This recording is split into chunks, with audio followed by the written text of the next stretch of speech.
मुखिया कौन था? इनके मुखिया को क्या कहते थे? श्रेष्ठी। ठीक है ना।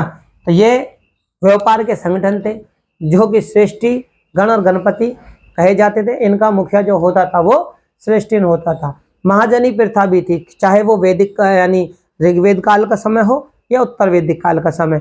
महाजनी प्रथा थी, और महाजनी प्रथा की जो जानकारी में मिलती है वो उत्तर वैदिक काल में मिलती है। शतपथ ब्राह्मण जो कि यजुर्वेद का ब्राह्मण ग्रंथ है उसमें।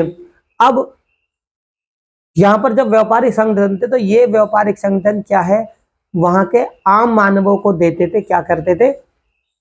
ब्याज पर रुपए देते थे। कोई भी कार्य करना हो जो कि आज के आधुनिक समय में भी है, तो ये व्यापार यानी कि ब्याज कौन देता था?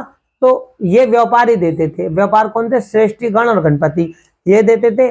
और इस सूदखोर को, भाई ब्याज लेना वैसे गलत बात थी उस समय की, तो फिर भी ये प्रचलन थी, यानी महाजनी प्रथा थी, और महाजनी प्रथा के द्वारा सूदखोरी की जाती थी। और सूदखोर को क्या कहते? कुशीदीन। क्या करते थे? तो देखो यहां पर क्या थी? महाजनी प्रथा थी, लेकिन सूदखोर, उस समय सूदखोर को क्या कहते थे?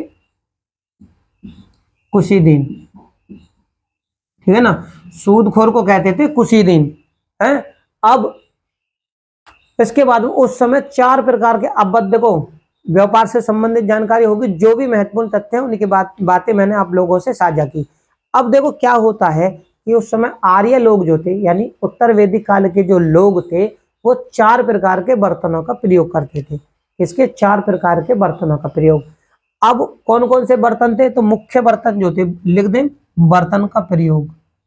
बर्तन तो 4 प्रकार के बर्तन थे। ठीक है ना, 4 प्रकार। 4 प्रकार में कौन कौन से थे? तो एक जो था काले लाल। क्या थे? बर्तन जो थे काले लाल। ठीक है ना, एक बर्तन बनते थे काले, यानी आधे काले और आधे लाल।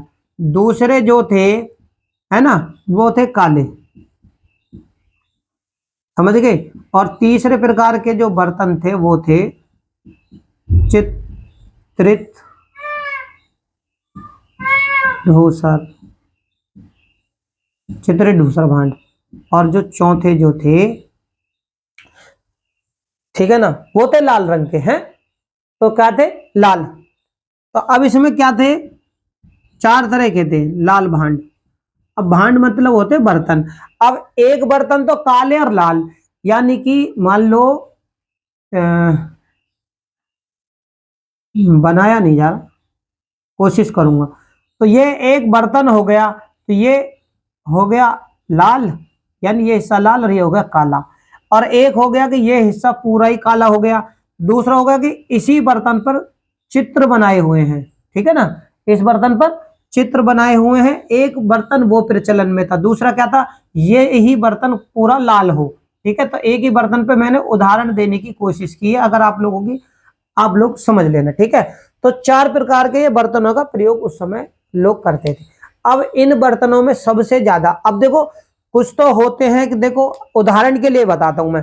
एक तो होते हैं, मान लो कपड़ों से ही मैं बातें लूं, कपड़ों की अगर मैं बातें करूं, तो आज के आधुनिक समय में कुछ कपड़े तो होते हैं रोज के प्रचलन के, कि हम तो भाई रोज आने जाने के, यानी रोज के लिए, शेयर बाजार के लिए या अपने घर में पहनने के लिए ये कपड़े हैं हमारे। लेकिन कभी कहीं टूर पे जाना हो, या किसी रिश्तेदारी में जाना हो, या किसी शादी विवाह में जाना हो, तो हम क्या करते हैं? एक स्पेशल, है ना, विशेष कपड़े पहनते हैं। ठीक है ना भाई, मान लो आज हम अगर रोजमर्रा के जीवन में अगर हम पैंट और शर्ट पहनते हैं, तो कोट पैंट तो परमानेंट पहन नहीं सकते। ठीक है ना, तो वो कब पहनते हैं? विशेष अवसरों पर। ठीक है ना, तो उस समय इन बर्तनों की भी विशेषता थी। इन बर्तनों की क्या विशेषता थी? कि रोज विशेष बर्तन की अगर मैं बात करूं, सबसे ज्यादा चलने वाले प्रचलन के जो बर्तन थे, सबसे ज्यादा प्रचलन में कौन से थे? तो लाल।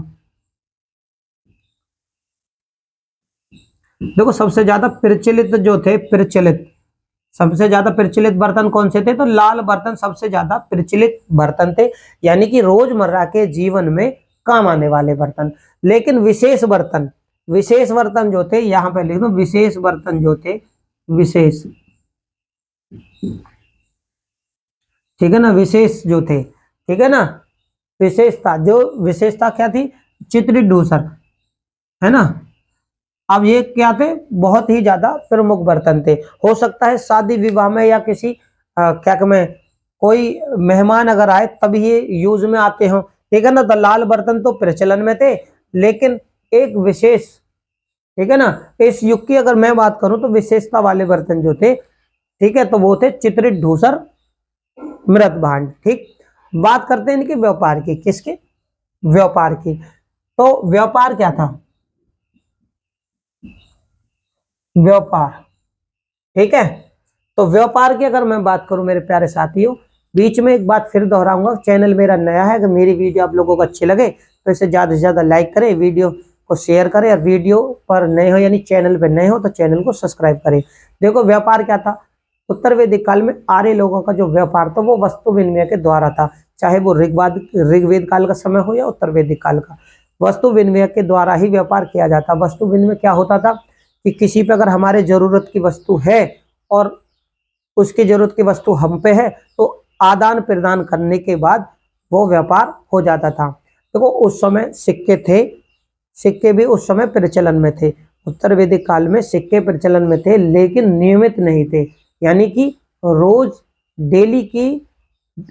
डेली वाले सिक्के नहीं थे, ठीक है ना। तो सिक्के बहुत ही सीमित थे, लेकिन रोज इस्तेमाल में होने वाले सिक्के नहीं थे। अगर मैं सिक्कों के रूप की बात करूं, क्योंकि व्यापारिक बात चल रही है, तो सिक्कों में क्या थे, देखो निक्स, सतनाम। निक्स क्या था, निक्स ऋग्वेद काल के समय में सोने का आभूषण था, लेकिन उत्तर वैदिक काल में क्या हो गया, ये मुद्रा के रूप में हो गया। तो देखो निक्स हो गया, सतनाम हो गया, कृष्ण, है ना, कृष्णल हो गया। तो सिक्के की बात मैं अगर करूं, सिक्के कौन कौन से थे, तो निस, सतमान, कृष्णल, ये क्या थे, ये सिक्कों के नाम थे, है ना। उस समय इस प्रकार के सिक्के देखने को मिलते हैं। अब इनकी बात करूं कि भाई ये सिक्के होते कितने थे, तो ये तो सतनाम, तो ये जो कृष्णल था ये एक रत्ती का था, है ना, रत्ती, ठीक है, ये एक रत्ती यानी कि 1.8 ग्रेन, ठीक है। ये जो था इसका वजन था, भार का वजन। और देखो यूज होने वाला कहां था, एक और था पाद, ये उत्तर वैदिक काल के दौरान दिखने वाले हैं, है ना, उत्तर वैदिक काल के दौरान दिखने वाले ये सिक्के हैं। अब देखो निक्स और सतमान का जो भार था, किसका, सतमान और निक्स का जो भार था वो 320 ग्रेन था, ठीक है, क्या था, 320 ग्रेन। इनका जो वजन था यानी भार था वो 320 ग्रेन का था। और रत्ती और गुंजा क्या थी, एक था रत्ती और गुंजा, ये क्या थे, ये थी माप की इकाई, ठीक है ना। माप की इकाई कौन कौन सी थी, रत्ती और गुंजा, है। उस समय प्रयोग में होने वाली क्या थी, रत्ती और गुंजा। माप मतलब तोल, सॉरी, है ना, माप तोल की इकाई,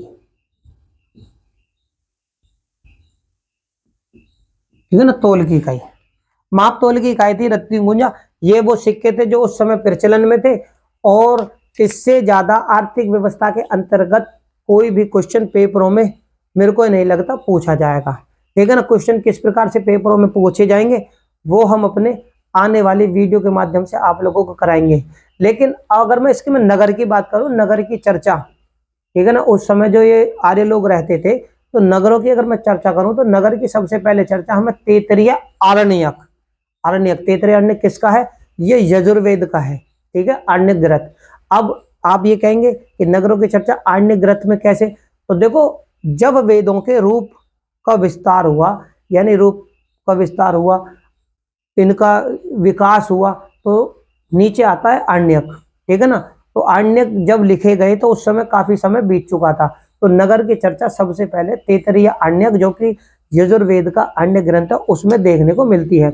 मेरे प्यारे साथियों, अगर मेरी वीडियो आपको अच्छी लगे तो इसे लाइक करें, शेयर करें, चैनल पर नए हो तो चैनल को सब्सक्राइब करें। इनसे संबंधित क्वेश्चन किस प्रकार से पेपरों में पूछे जाएंगे वो हम अपने आने वाली वीडियो के माध्यम से आप लोगों को कराएंगे। धन्यवाद।